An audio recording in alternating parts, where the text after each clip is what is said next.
How many of you guys know someone who is always looking for the newest get-rich-quick new diet plan? How many of you know people like that? South Beach, North Beach diet, get your hair back in 3 easy payments for 3 pills. We are definitely a miracle-seeking culture that we have, and people are wanting to get it as quickly as possible. For sure. How many of you know people like that? Raise your hand if you know somebody that's kind of into that kind of deal.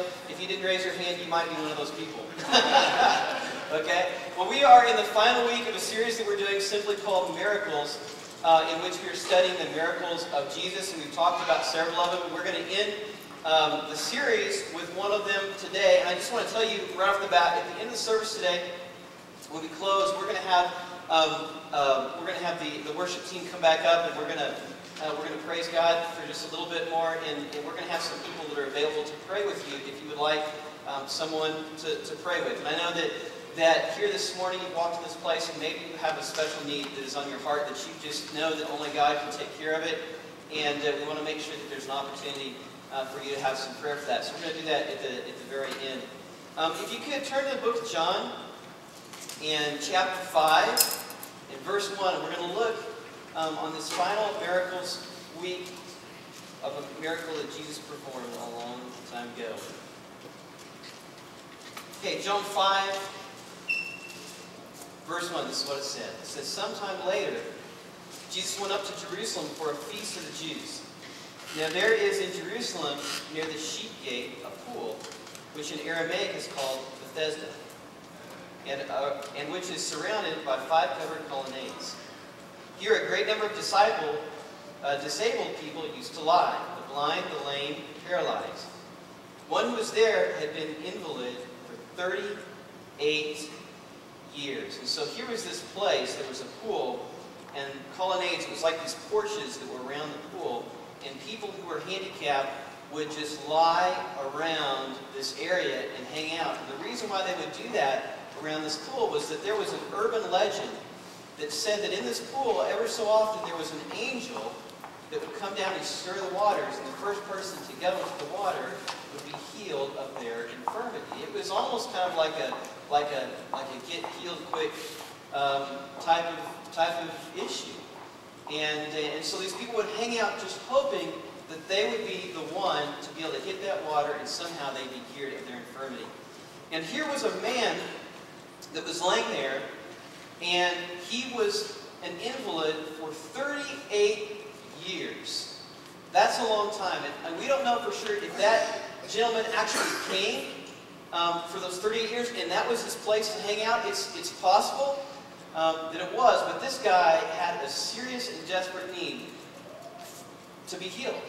And he was just hanging out there by the pool. Now, how many of you know someone personally, maybe a relative, someone that you're friends with who is handicapped and has been that way for quite some time, maybe even since they were born? I remember whenever I was growing up, there was a gentleman that lived across the street from us. His name was Joe. And Joe, there was a tragic accident he had in his life, and he was cleaning a gun, and it somehow discharged, and the bullet went into his brain, and it caused him some severe mental handicap. He couldn't walk right. It didn't kill him, but he was in a wheelchair. And I remember he was a little bit older than my brother and I, and he would have us over to watch movies. And it was really interesting watching him, how he tried to deal with life and get by. And it's very, very difficult for someone who is handicapped. I want to introduce you to somebody. If you guys could put the picture of that gentleman up on the screen real quickly. This is a gentleman who is a pastor. He's actually an associate pastor of a church in Oklahoma. His name is Chris. So take a real big look at Chris right there. And Chris is married to someone, his wife is handicapped. She, when she was 16 years old, the car that she was in was hit by a drunk driver, and it caused some severe issues, and so she has to be in a wheelchair. She was paralyzed. And whenever Chris was dating his wife, they got to a point in their relationship where she sensed that he was kind of backing away from her a little bit. They were getting very close, but he was backing away, and she's like, Chris, what's the issue? What's going on? And he said, I'm just going to be really honest with you. we're getting very close, and I love you very much, but I'm trying to figure out what it would be like to be married to someone who is in a wheelchair. And I know it sounds horrible, and I sound very crude, but I just can't, I'm having a hard time getting my mind around it. And she kind of looked down, and she thought a little bit, and she looked at then dating Chris, now his husband, but then dating. She looked at him and said, Chris, do you honestly think when I was a little girl, growing up, I dreamt that my Prince Charming would have been bald at age 22? And it was like an arrow through his heart. He's like, okay, I am the scum of the earth. And then she said this. She said this to him. She said, Chris, let me tell you something. We are all handicapped. The only difference is mine you can see visibly. Most people's handicaps you cannot see. They know how to hide them.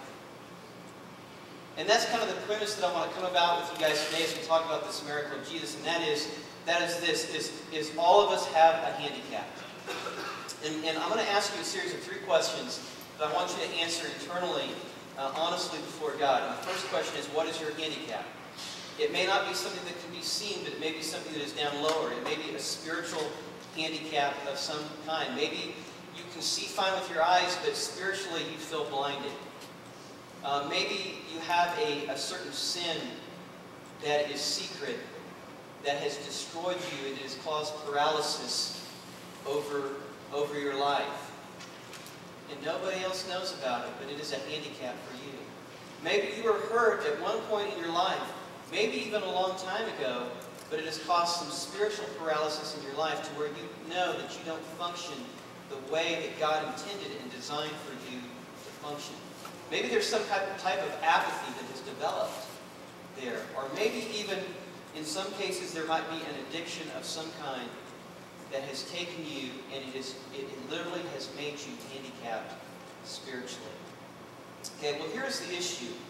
Those that were hanging out here in John chapter 5 at that pool, around those porches, they were physically handicapped, there's no doubt. But they actually had a worse problem than that, and that was that they were spiritually handicapped. That you can't see, but that actually is a little bit deeper. Let's look at verse 6 and see what happened with this gentleman who had been invalid for 38 years. It said, when Jesus saw him lying there and learned that he had been in this condition for a long time, he asked him, do you want to be well? Now, think about that for a second. 38 years, hanging out, hurt, Jesus, the Son of God, says, do you want to be well? Doesn't that sound like a stupid question for someone that's been handicapped for 38 years? But it was a legitimate question. Here's the issue that I want you to talk about, is that many people, in their handicappedness, and I don't know if that's the right word, but in their paralysis, they actually grow so used to being that way that they truly, when given the opportunity, really don't want to be made well. They grow comfortable with that. And it's like, I kind of like this. I'm kind of comfortable with this infirmity, and I just want to stay there. And so it is a legitimate question to say, do you really want to be made well? And the question for you is that, in your spiritual paralysis, or your handicap, do you really want to be made well?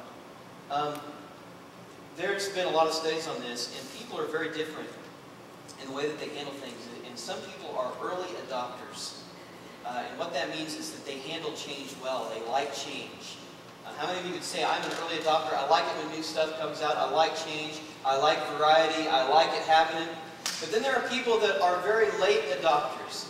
They don't handle change very well. It's like, you know what, I like it the way that it is, let it stay the same. How many of you would say that I'm a little bit more on that side of the camp? And I see some of you waving your spouse's hand, and you all can talk about that after church, I'm sure.